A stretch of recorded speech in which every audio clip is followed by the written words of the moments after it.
Magandang gabi sa inyong lahat. Bago ang lahat, huwag kalimutang mag-subscribe at click ang notification bell para maging updated kayo sa mga bago kong upload. Ngayong gabi, isa na namang kwento ang inyong mapapakinggan.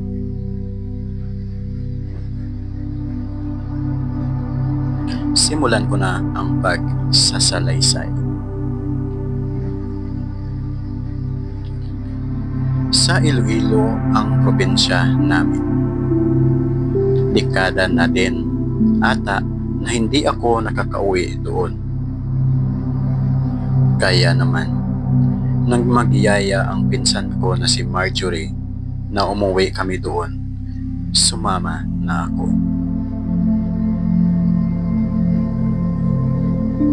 Nakatira kami sa Lapas, Iloilo. So, city siya, kaya kampante ako na malayo sa mga katatakutan. 15 araw lang ang bakasyon namin doon. Enjoy naman kami nung una, kwentuhan with our other relatives, gala. Until one night, nag-aya ang pinsan namin na si Raymond na mamasyal sa kalapit na barangay. Papasyalan lang daw namin ang bahay ng pinsan namin na nakitaan daw ng kapre. So, kami excited sa kakaibang adventure na yun. Around alas 7 ng gabi namin napagpasyahan na pumunta sa karabing barangay na yun.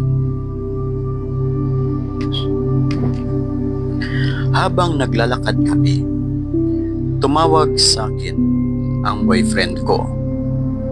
Kamustahan, kwentuhan.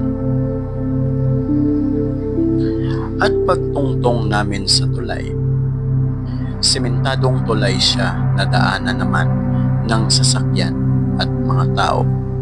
Pero nung gabi na yun, kami lang tatlo ang naglalakad sa tulay na yun. As in, kami lang. Kahit sasakyan, wala. Biglang sabi ng boyfriend ko, "Sino yun?" "Sino?" Takang tanong ko sa kanya dahil tahimik ang dalawang pinsan ko na naglalakad at walang ibang tao sa paligid namin.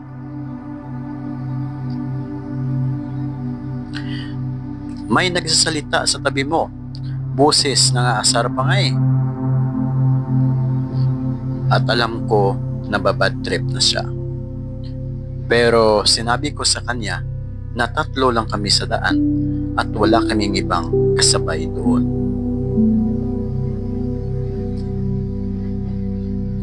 Pero pinagpipilitan niya na may kasama kami. So sa inis ko, ni-loudspeaker ko para marinig ng mga pinsan ko ang sinasabi niya. Tinanong ni Raymond kung ako boses. Malaki daw ang boses, parang malaking tao at parang galit daw ang tono. Sa sinabi ng boyfriend ko na yon, huminto si Raymond. Tumingin sa amin. "Huwag na tayo tumuloy. Bumalik na tayo. Bilis!" Sa sinabing iyon ni Raymond, nagmamadali kaming umuwi ng bahay. Nagtataka ang boyfriend ko kung ano ang nangyayari. Kaya sinabi ko sa kanya, "Ikukwento ko lang sa iyo kapag nasa bahay na kami." Pagdating namin sa bahay, doon lang sinabi ni Raymond na ang dulo ng tulay na iyon na pala ang barangay na pupuntahan namin.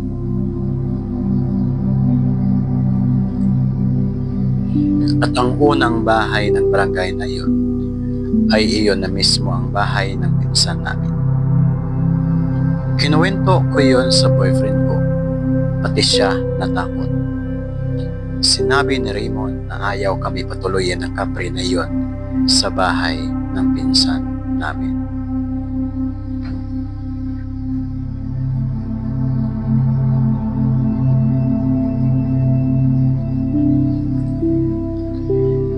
Sinabi namin sa pinsan namin ang nangyari na iyon. Ayaw daw talaga ng Capri na iyon na may ibang tao na pupunta sa bahay nila. Bumalik kami ni Marjorie ng Manila na hindi talaga pumasyal sa bahay na iyon.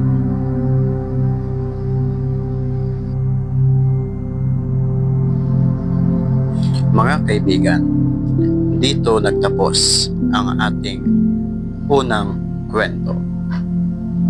Meron pa akong isang kwento na isasalaysay sa inyo.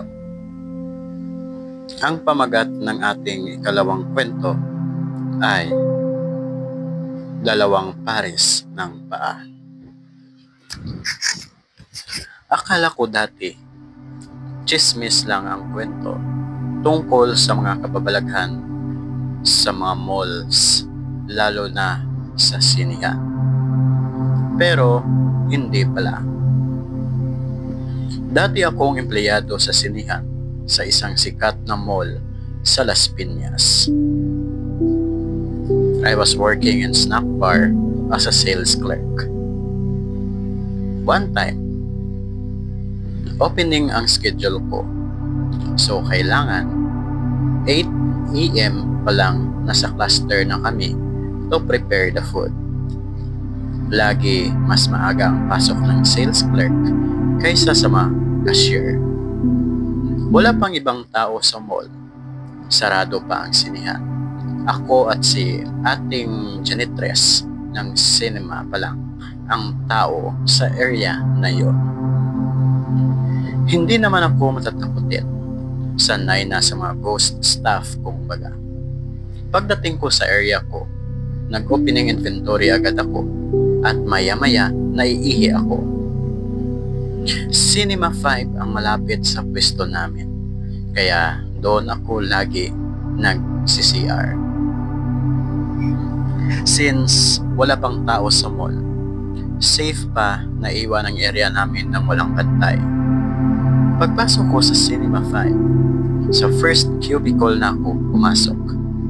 As I was doing my business, pumasok si ate janitress sa CR. I know it was her kasi kita ko sa baba na nagmamap siya at naghahampa. Paglabas ko ng CR, diretso ako lababo para maghugas ng kamay.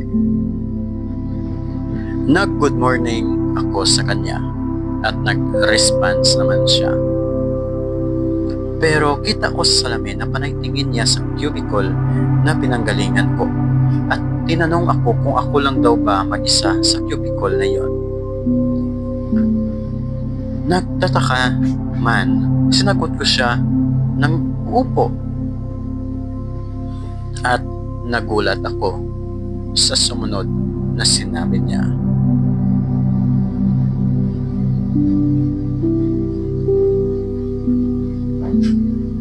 Akala ko kasi may kasama ka sa loob. May nakita kasi akong pares ng paa kanina.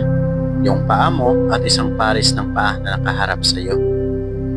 Kaya nga naghahamak ko kasi iba pakiramdam ko nung nakita ko yon. Para akong binuhusan ng malamig na tubig sa sinabi ni ate. Kaya pala, pagbukas ko pa lang ng ilaw, iba na pakiramdam ko. Parang may nakatingin sa akin. Isa lang yan sa mga experiences ko sa mall na yon. Dahil marami at marami rin sila. Mga kaibigan, dito rin nagtapos ang ating ikalawang kwento.